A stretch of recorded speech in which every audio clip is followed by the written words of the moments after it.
Bien, el proceso catalán se asienta sobre 4 patas de una mesa en la que se va a depositar la urna de la consulta del 9 de noviembre.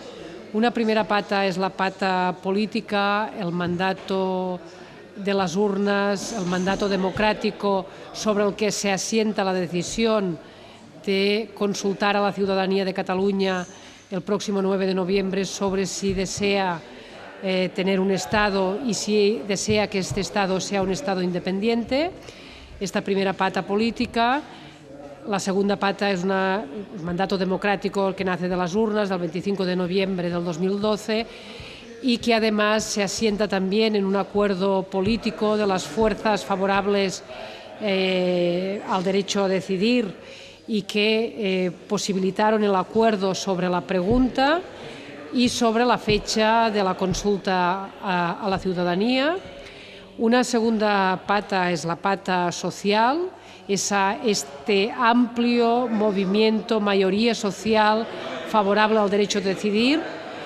que en estos momentos se encuentra presente en Cataluña, que es transversal y que se ha manifestado no solo en el hecho de salir a la calle a reivindicar el derecho a decidir y el derecho a la independencia de Cataluña, sino que además se fundamenta en este acuerdo de la Asamblea Nacional de Cataluña, Òmnium Cultural y el Pacto Favorable al Derecho a Decidir, y que engloba a la mayoría de entidades y asociaciones del país y a los sindicatos también del país. Otra de las patas es la pata legal,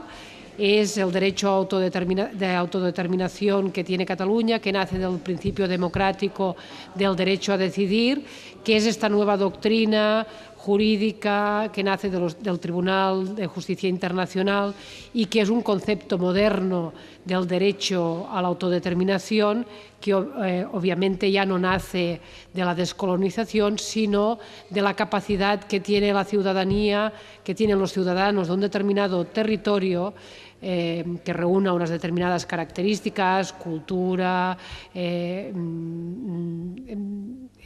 trazos históricos de nación,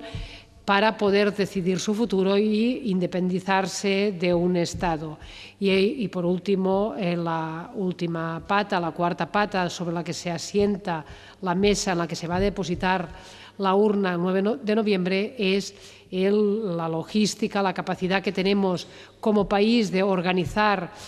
una consulta con todas las garantías democráticas, porque efectivamente el Gobierno de la Generalitat de Cataluña tiene experiencia, tiene capacidad, tiene la competencia para organizar un proceso de consulta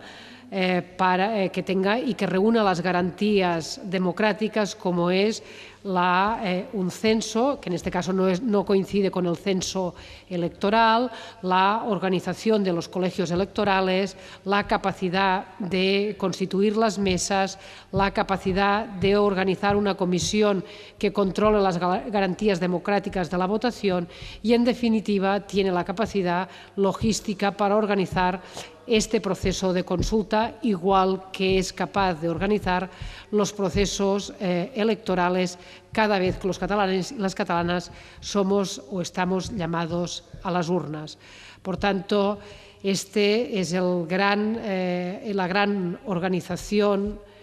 para poder votar, y esta es la capacidad que tenemos y estos son los fundamentos y las bases sobre las que se sustenta la consulta del 9 de noviembre.